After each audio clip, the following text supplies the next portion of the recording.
This church used to stand 50 miles west by the river Techo near Potarpulas.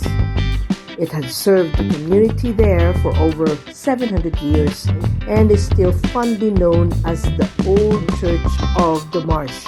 It ceased to be the parish church in 1850 and by 1973 was no longer a place of worship.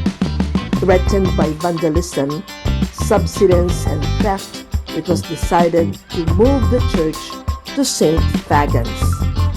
As the building was taken down, a staggering discovery was made. Under layers of lime wash, 500-year-old wall paintings were found.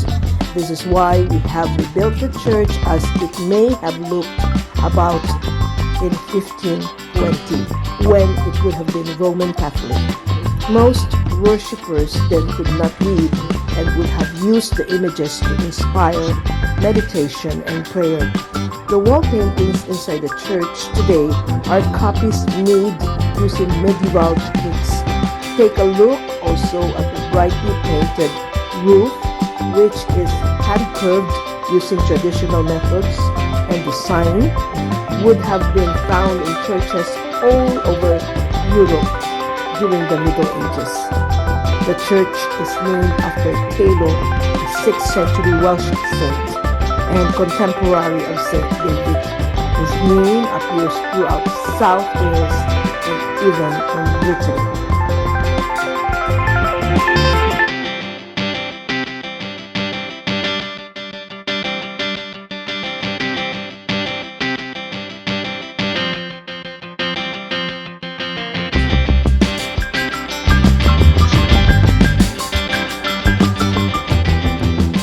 Meanwhile, before the days of sliced bread and supermarkets, housewives had to bake their own bread.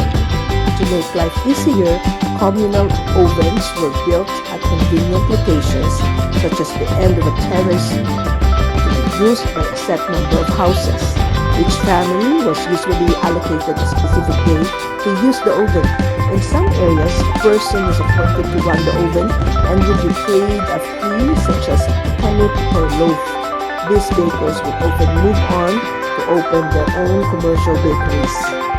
Richard Crochet, the iron master who built the 29 original houses at Riddicar, also built 3 communal ovens for his tenants to use.